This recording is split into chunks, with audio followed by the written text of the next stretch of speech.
Hi friends, welcome to English Study Point. Today in this lecture, I am discussing about Bill Ashcroft, Gareth Griffin as well as Helen Tiffin. So they three collectively wrote a work, Empire Writes Back. In this lecture, I am only talking about their collective work and the name of work is Empire Writes Back. So let's start.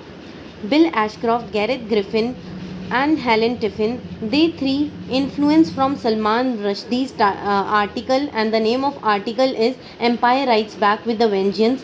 सो सलमान रश्दी के article से influence होकर इन्होंने एक अपना work create किया जिसका नाम था empire writes back. Salman Rushdie के article empire writes back with the vengeance से इन्फ्लुएंस होकर Bill Ashcroft, Gareth Griffin, Helen Tiffin ने एक वर्क लिखा जिसका नाम है एम्पायर राइट्स बैक, जिसमें वो कल्चर के बारे में बात करते हैं और बताते हैं कि कॉलोनियल का मतलब उनके लिए क्या होता है। देन वो बताते हैं कि ये कॉलोनियल टर्म जो है ये हर एक कल्चर को जो है कवर करती है और विच आर अफेक्टेड, जो कि ये जो कॉलोनियल टर्म है ये अफेक्टेड है इम्पीरियल प्रोसेस से, तब से जब से कॉलोनाइजेशन की शुरुआत हुई तब से लेकर ये आज तक जो है अफेक्ट करती है।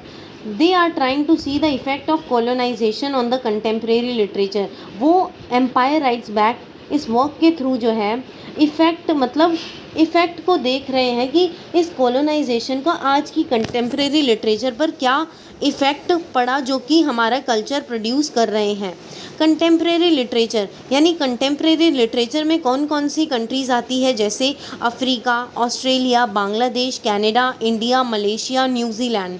एंड फिर वो बताते हैं experience of colonization and the challenges of post colonial world have produce an explosion of new writing in English now known as post colonial literature.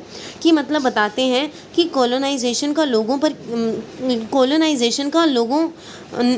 कि किस तरह से जो है कॉलोनाइजेशन को लोगों ने एक्सपीरियंस किया, क्या क्या उन्होंने पोस्ट कॉलोनियल वर्ल्ड में आकर चैलेंजेस फेस किए। पोस्ट कॉलोनियल वर्ल्ड उसे बोला जाता है, जो कॉलोनाइजेशन के बाद आया उसे पोस्ट कॉलोनियल वर्ल्ड बोलते हैं। सो इनका कहने का मतलब है कि लोगों पर कॉलोनाइजेशन का मतलब जो भी एक्सपीरियंस रहा और साथ ही साथ नए वर्ल्ड में, पोस्ट कॉलोनियल वर्ल्ड में उन्होंने जो जो चैलेंजेस फेस किए उससे एक एक्सप्लोजन हुआ नई राइटिंग का, जिसे हम बोलते हैं post colonial literature. Because of colonization this kind of new writing started in English. Colonization की वजह से जो है पोस्ट कॉलोनियल राइटिंग की शुरुआत हुई, जिसे हम बोलते हैं new writing started in English. Contemporary work written by these writers challenge traditional canon, की मतलब कंटेम्प्रेरी वर्क जो है वो चैलेंज करते हैं ट्रेडिशनल कैनॉन को, एंड साथ ही साथ dominant ideas of literature and culture को भी। सो फ्रेंड्स, इसी के साथ ये लेक्चर एंड होता है। एंड फ्रेंड्स, अगर आपको इस चैनल के लेक्चर्स पसंद आते हो तो प्लीज़ लाइक करें, शेयर करें एंड सब्सक्राइब करना ना भूलें और साथ ही साथ अपने कमेंट ज़रूर लिखें। एंड फ्रेंड्स, ये लेक्चर मतलब आज मैंने लिटरेरी थ्योरी इसी के साथ साथ कंप्लीट करवा दी है। एंड फ्रेंड्स, मैं आप सभी का सजेशन चाहती हूँ, अप्रॉक्सीमेटली 15 to 20 स्टूडेंट्स का मैं सजेशन चाहती हूँ, जो कि आप मेरे को कमेंट सेक्शन पे ज़रूर लिख के दे देना कि मैं आपको लिटरेरी थ्योरी के क्वेश्चंस की प्रैक्टिस करवाऊँ या फिर मैं इंडियन लिटरेचर से कल से शुरुआत कर दूँ। कल का मैं आपको टाइम दूँगी।